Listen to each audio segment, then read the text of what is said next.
Hello, Facebook friends. It's Carla, your online doctor, with today's Live in 5. Today is Friday, April 3rd at 5 p.m.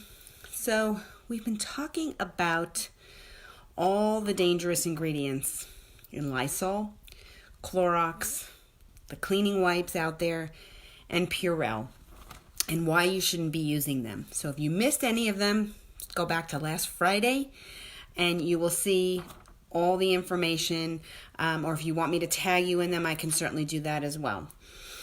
So I told you that I would share some natural or healthier options for disinfecting right now and really for all the time, okay? What we do now is what we should have been doing before, what we should be continuing to do now, and what we should continue to do in the future. So first, understand there's a difference between cleaning, sanitizing, and disinfecting. Okay, cleaning basically removes dirt, grease, debris, and can remove germs, but it doesn't kill them.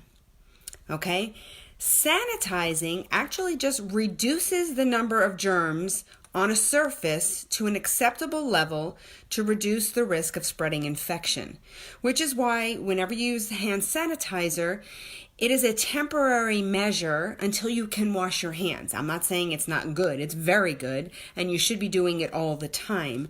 But it is something that is going to hold you off until you can wash your hands. Okay, so I go to the supermarket. I've washed my hands before I go.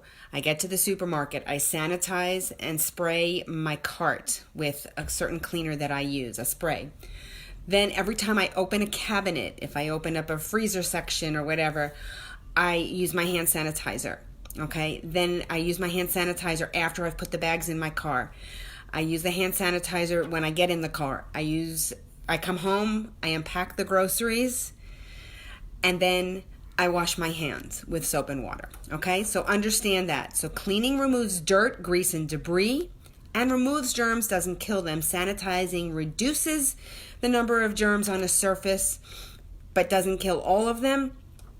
Disinfecting kills the germs on surfaces, so there is no risk of spreading the infection.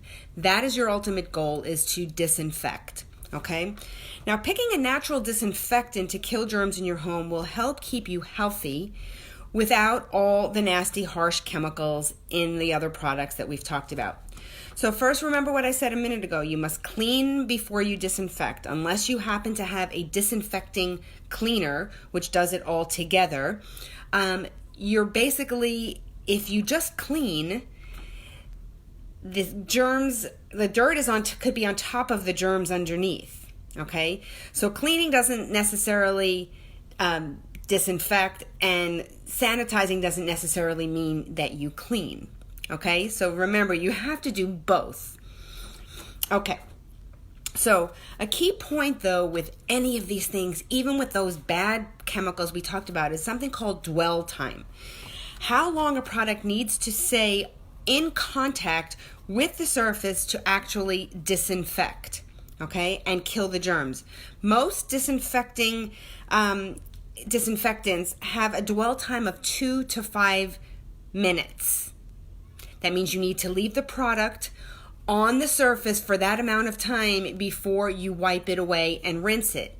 So that means you have to do one area at a time, maybe do the next area, come back, clean this, rinse this off, and then rinse the next area, okay?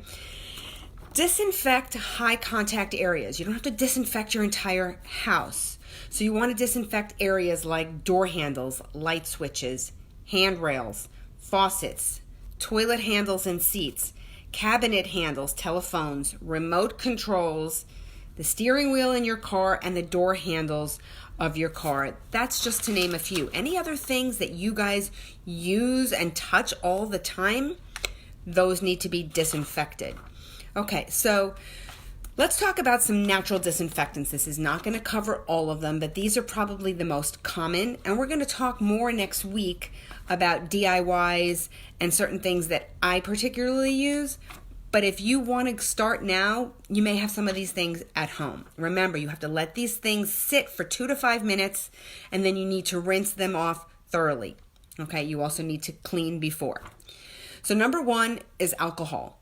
We've talked about this before. Remember, alcohol is flammable, so you want to keep it away from hot surfaces. So if you feel like disinfecting your oven or your stovetop, make sure it's not hot. Okay, make sure it's been off and it's completely cool before you try this. Ideally, you want greater than 60% alcohol in your final product. You can dilute with water, again, if you have a high enough alcohol content in this to start with. And then you can even add things like essential oils, which you know I love, to improve the scent. Alcohol is going to smell like alcohol.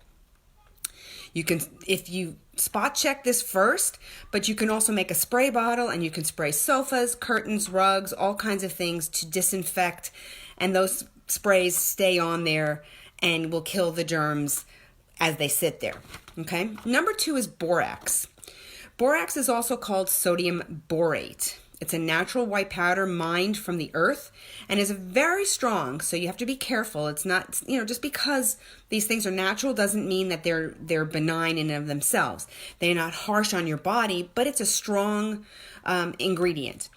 Okay, but it's a powerful disinfectant. It's also a pesticide. And for those of you who have mold, it's a good mold killer. It easily dissolves in warm water and can be sprayed on surfaces to disinfect. Again, rinse afterwards. Number 3, citric acid, typically found in lemon juice. Okay, so it's the easiest thing. You probably have it in your refrigerator.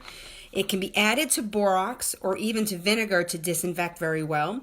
You can also add essential oils to any of this to improve the smell and get more bang for your buck. Okay, I know a lot of essential oils have antimicrobial properties, so you can Google them, find which ones you want to use, and you can add those. Number 4, a basic steam cleaner. Steam cleaner, obviously, you're dealing with hot water. It's boiling water that's created a steam. So that steam is the same temperature as boiling water, and it's the only ingredient. So this is really good for people who are very sensitive to chemicals of any kind, natural or otherwise. A lot of them come with attachments and other things to get to places that you can't normally clean. You can even use them to clean toothbrushes, hairbrushes, food preparation areas, all kinds of things. And lastly, hydrogen peroxide. Most hydrogen peroxide you'll find is a 3% solution. You can use it straight. You can dilute it. This is great in your laundry. You can use it to disinfect your towels and your sheets, but you can also use it in the bathroom and on kitchen surfaces. Understand, do not mix hydrogen peroxide with vinegar because it creates peracetic acid, which is not safe in your home. Okay? You can use one after the other. Use vinegar first if you want to, then rinse it off. Make sure it's thoroughly rinsed off, and then you can do hydrogen peroxide afterwards. You're going to get a great result, but don't do them combined. Again, you can use hydrogen peroxide full strength or diluted. So we can continue this talk on Monday. We're going to talk a little bit more about other things. Again, some essential oils, which are really great, and some other products, some DIYs, things you can make at home to do the job. If you got Lysol, Clorox, Purell, and all that other stuff, go ahead and toss it out because you can do it naturally, do it safely, effectively, and not harm your family in the process. Again, today's Friday. I know it's not a typical Friday, but do your best to enjoy your family, whoever you're with. If you have to, Skype, Zoom, get together with people somehow, communicate, have fun, the best you can, of course, and stay safe, most importantly. With that, I will see you guys again on Monday for another Live in 5.